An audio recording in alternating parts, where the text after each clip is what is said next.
प्रिय छात्रों नमस्कार। एनसीईआरटी गणित कक्षा 10वीं में आपका स्वागत है। आज हम लोग प्रश्नावली 1.2 का प्रश्न क्रमांक 1 करेंगे, जिसमें दिया गया है निम्नलिखित संख्याओं को अभाज्य गुणनखंडों के गुणनफल के रूप में व्यक्त कीजिए। ये हमें कुछ संख्याएं दी हुई हैं। पहली है 140, दूसरी 156, तीसरी संख्या है 3825, चौथी संख्या है 5005 और पांचवी संख्या है 7429। इन्हें हमें इनके अभाज्य गुणनखंडों के गुणनफल के रूप में व्यक्त करना है। तो आइए सबसे पहला क्वेश्चन करते हैं। पहला क्वेश्चन है 140। तो इसके लिए हमें 140 के अभाज्य गुणनखंडों को निकालने के लिए गुणनखंड विधि का इस्तेमाल करना होगा। गुणनखंड विधि को आप साइड में कर सकते हैं या रफ में भी कर सकते हैं। तो 140, अगर इकाई अंक 0 है तो आपको 2 से भाग दे देना है। सबसे छोटी संख्या 2 से भाग देना है, और यदि 2 से भाग नहीं जा रहा है तो फिर आपको 3 से देना है। 3 से नहीं जा रहा तो 5 से। इसी तरीके से आपको क्रम बढ़ाते जाना है।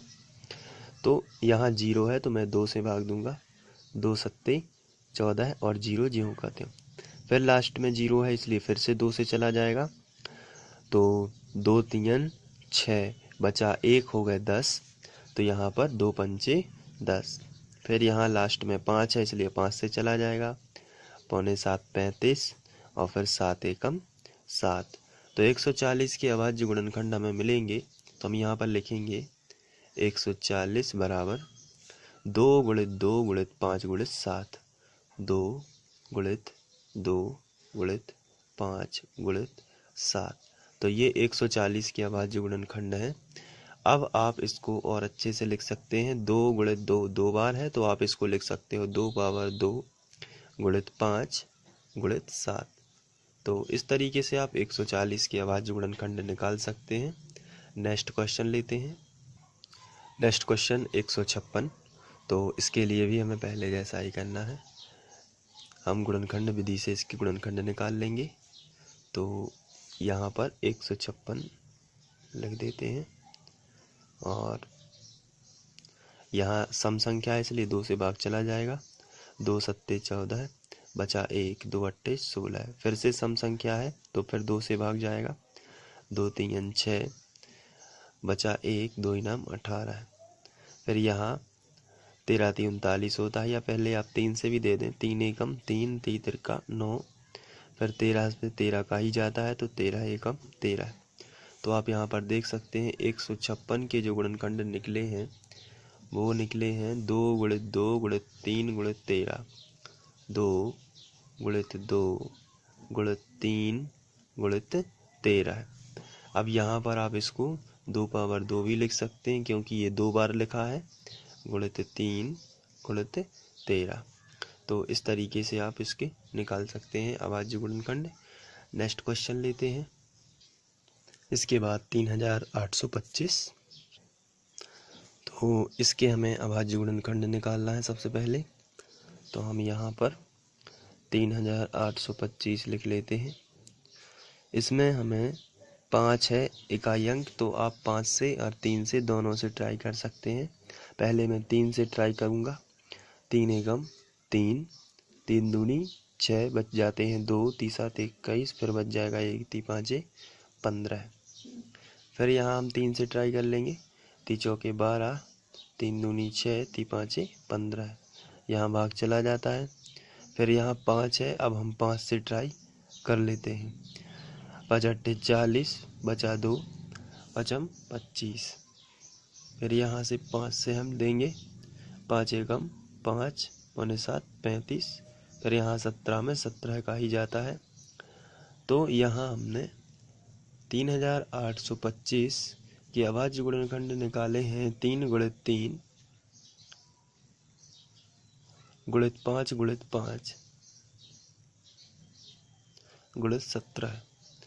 तो इसको हम दूसरे तरीके से भी लिख सकते हैं। 3 पावर 2 गुणित 5 पावर 2 गुणित 17। ये बहुत ही सिंपल है क्योंकि हम लोगों ने पिछली कक्षाओं में गुणनखंड विधि की हुई है। तो इनको हल करना कोई मुश्किल काम नहीं है। इसके बाद नेक्स्ट क्वेश्चन लेते हैं 5005 नेक्स्ट क्वेश्चन में। अब इसको हमें हल करना है। तो 5005 के हम लोग अभाज्य गुणनखंड निकालने के लिए गुणनखंड विधि का इस्तेमाल कर रहे हैं। 5005 लिखते हैं यहाँ पर। इकाई अंक में 5 है इसलिए हम 5 से डिवाइड करेंगे। तो 5 एकम 5, डबल जीरो ज्यों का त्यों, फिर 5 एकम 5, फिर यहाँ आ जाता है 1001। तो इसमें 7 से भाग जाता है, आपको ध्यान रखना है। तो 7 एकम 7, यहाँ पर बचे 3 तो हो जाएंगे 30, 7 चौके 28 और 7 तिया 21। इसके बाद आगे बढ़ते हैं। तो ये 11 से जाता है इसमें। तो 11 एकम 11 और 11 तिया 33। इसके बाद यहाँ जाएगा 13 से, 13 एकम 13। तो ये 5005 के अभाज्य गुणनखंड को हम इस तरीके से लिख सकते हैं 5 गुणित 7 गुणित 11 गुणित 13। तो इस तरीके से हम इसको लिख सकते हैं। आगे बढ़ते हैं नेक्स्ट क्वेश्चन 7429। इसको भी हमें सॉल्व करना है। तो इसके लिए हम 7429 के अभाज्य गुणनखंड निकालेंगे गुणनखंड विधि से। 7429 में हम सबसे पहले यहाँ जो ये एक ऐसी संख्या है कि इसमें 17 से भाग जाता है। तो यहाँ से ट्राई करते हैं। 17 चौके 68, 17 तिया 51 और 17 सत्ते 119। तो ये 17 बार चला जाएगा, आप भाग दे के देख सकते हैं। इसके बाद ये 437 है, इसमें 19 से भाग जाता है। कुछ संख्याएं ऐसी हैं जो आपको ध्यान ही रखना पड़ेगा। यहाँ आएगा 23 और फिर यहाँ से 23 एकम 23।